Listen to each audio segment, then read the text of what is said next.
Oh yeah. Why did I put that on? Oh shit! Good evening, ladies and gentlemen. I'm Dr. Doujinshi, and welcome back to another episode of Hentai Reviews. And if you're wondering where I've been this entire time, well, it's only been 3 days, so you guys have probably been okay. But I gotta say, first day I was a little tired. Second day, I don't have a good reason. Third day, I was just dicking around. But I'm back on it once again because every once in a while you kind of need to take a break from watching hentai to realize that there's a real world out there. And a whole bunch of real porn that does a lot of stuff that hentai doesn't do because people are gross in a lot of different ways. So, let's get back to finishing up the series. By starting with the third episode of what started out as like, oh, this is your first time diving into this sort of thing. Second episode, you're a little bit more understanding of what it is. Third episode, you have a new fetish. Do not even try to say anything about it. Fourth and fifth episodes are definitely where you've dived into the deep end, and now you have to explain something to your girlfriend/boyfriend. And don't care what side you're on, just get moving. So, let's get into the next review, if you will.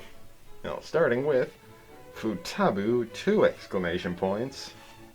Episode 3. If you won't know the difference between the first ones, there's 1 exclamation point. This is a cheap way of making a new series and elongating the usage of it all. Oh. These lovely ones were done by our friends over at Media Bank. That ran for about 19 minutes and 44 seconds with 16 total categories, notable tags of which orgy, plot, and bondage. If you're wondering why that's all there, it's because it's a little bit of a weird episode, even when you're talking about women with an extra piece.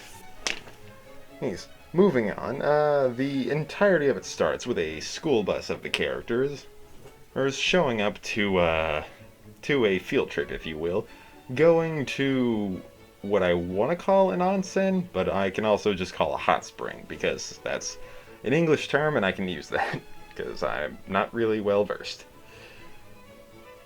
Moving on, the entire crew decides to go to this hot spring, and then the green-haired girl decides to run off into the bathrooms, and falls unconscious due to extraneous circumstances.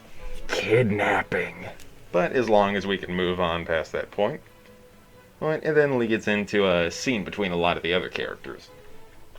Ranging from minute 3, 15 seconds in, and going on to a sort of stopping point at 7:40, and then moving on again to the actual ending at 8 minutes and 10 seconds. Then it goes, as that has moved on, while the crew is going on to the hot springs, the green-haired lady is, as you can say, getting milked. A futa is getting a portion of her body squeezed for all the toothpaste that's in the tube, if you will. Well, and it's all being done by the person who knocked her out. The vice president of the club then goes and searches for their missing friend, and suspects that the hostess of the entire place is keeping some secrets by what is all going on. As you can see, the only other character in the entire thing, other than the stock characters that are used, turns out to be the one who did everything.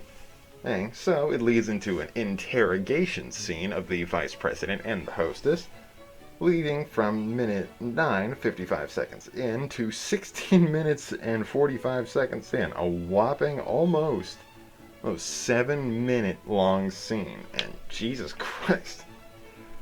The hostess confesses to everything and to the girls all around, saying that the reasoning that she was kidnapping them was to take the essence of a let's just say well-endowed female and to pour it over a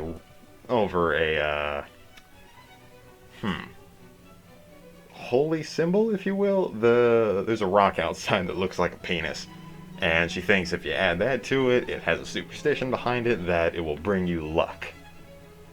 Which, I mean, there's a lot of ways of going around getting luck, but that seems like a process to do, but hey, you're doing it. Not gonna judge. And then moves on to them all having fun in a bath as they get to know each other.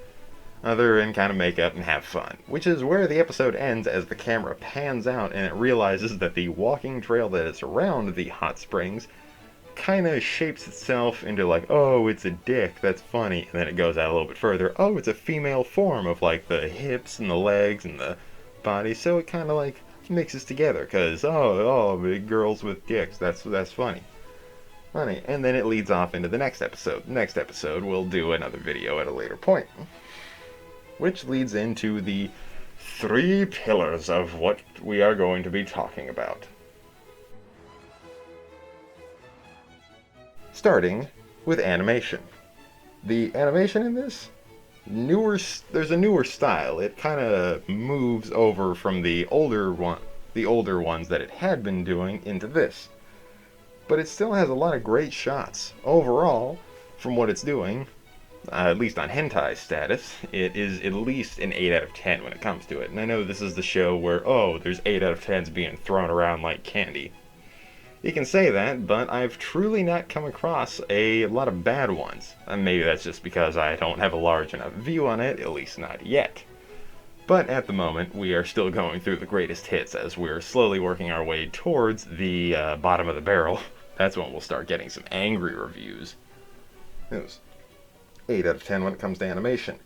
Characters. Fun, but they're pretty similar to what's gone on. There's not a lot of room for them to grow in a lot of these scenes. This is definitely a sexy first, plot second sort of thing. Now, as it goes, I would say it's a 7 out of 10 overall. When it comes to the characters, they are distinct, and you do know them. They're not just blow-up dolls for the pleasure of the character. The dynamic between them has to kind of shift a little bit as certain characters go missing, and it's kind of interesting to watch. 7 out of 10 overall. And now what we're all really here for, the plot. The plot overall, very nice, with some good links to it. Even though there is only 2 scenes in the entire thing of this episode, I would give it a quality 8 out of 10 for what it is. For the length overall of each scene, given if you are into this thing, then damn, this is pretty decent for what it does. Personally, I like the dark-haired, dark-haired definitely, but also dark-skinned character in this because I love the fucking proportions. But she's not super in this, but for the portion that she is in, that's some good shit. Yeah, overall 8 out of 10. And like candy, I'll hand them all out. 8 out of 10, 8 out of 10, 8 out of 10. When we get to the bad stuff, I'll show you what a 1 out of 10 is. So, bringing it to the overall score of averaging it out, 8, 7, and 8, that comes to a very high 7. We round up 8 out of 10 total for the entire thing. It has good momentum. It's carrying itself pretty decently. It's not going up or down in any way, but it's doing a good job. It's carrying it as it coasts along. The last 2 episodes can show whether or not it lands perfectly, or it soars above, or crashes in the river. So, until next time, I have been the Doctor. I'll see my patients later. Thanks again for everything, and thanks for letting me have these few days off. Well, letting is a strong word. I can take time whenever I want, but I can also decide to not interact with the people around me. So if you're ever wondering when I'm going to take another time off, you can check out my Twitter. That's usually where I'll send stuff out about me canceling an episode or deciding to do another episode. But until then, it'll be linked in the description. Well, not really linked. I'll just put my ad there. Copy, paste, you'll find it. Find it, because I'm not the greatest when it comes to technology. So, until next time, I have been the Doctor. I'll see my patients later. Have a nice day. Don't be a dick, there's too many of them. And wash your fucking hands. I'll see you guys later. Peace.